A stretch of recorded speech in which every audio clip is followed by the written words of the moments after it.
Good evening and welcome to the channel's studios here in London with your international news around the world in 5.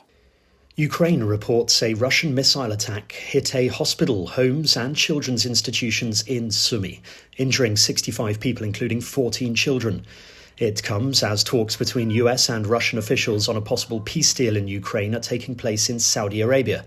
They are discussions Ukraine's defense minister says are productive.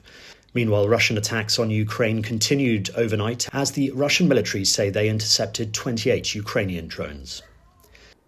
We don't have high expectations. We understand that we have negotiations not with Russians. We have negotiations in Saudi Arabia with our American partners.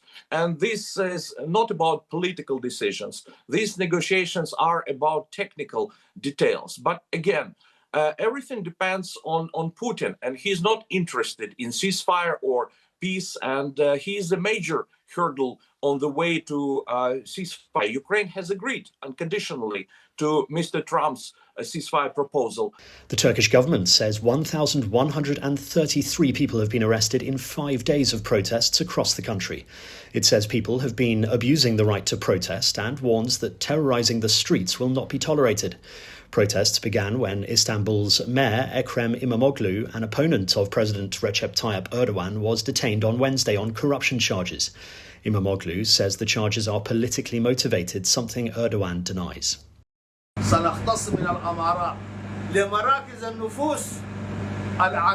Chad has condemned a senior Sudanese general's threat to target its airports, calling it a declaration of war.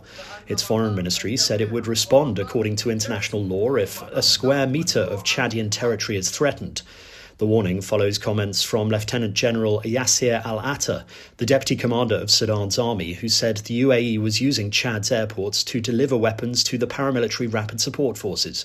The Sudanese army has repeatedly accused the UAE of supporting its rival, the RSF, throughout the brutal 2-year civil war. A flight carrying 199 Venezuelans deported from the US to their homeland has landed at Simon Bolivar Airport near Caracas. US repatriation flights to Venezuela had ground to a halt weeks ago after the Trump administration revoked a license allowing Venezuela to export some of its oil to the US despite sanctions.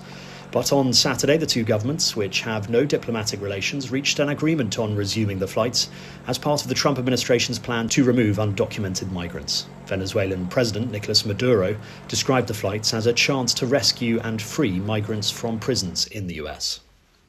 His policies have failed us. We're not better off than we were 4 years ago, and no rhetoric, bumper sticker, or Hollywood campaign ad can change that. Mia Love, the first US black Republican congresswoman, has died at the age of 49 in Utah. A statement said she passed away peacefully on Sunday, surrounded by family at her home in the town of Saratoga Springs. Love, a daughter of Haitian immigrants, had represented the state of Utah in the House of Representatives. Her daughter, Abigail, said earlier this month that Love had no longer been responding to treatment for brain cancer.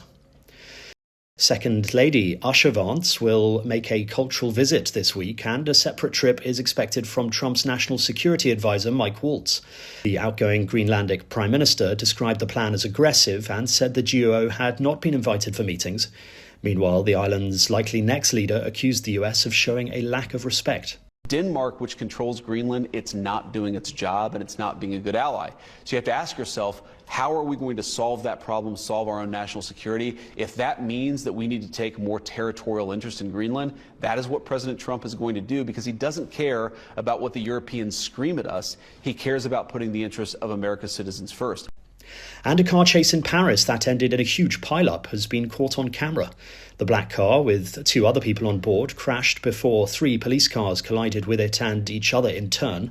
13 people, 10 of them police officers, have been injured after the car chase ended in the pileup in the French capital.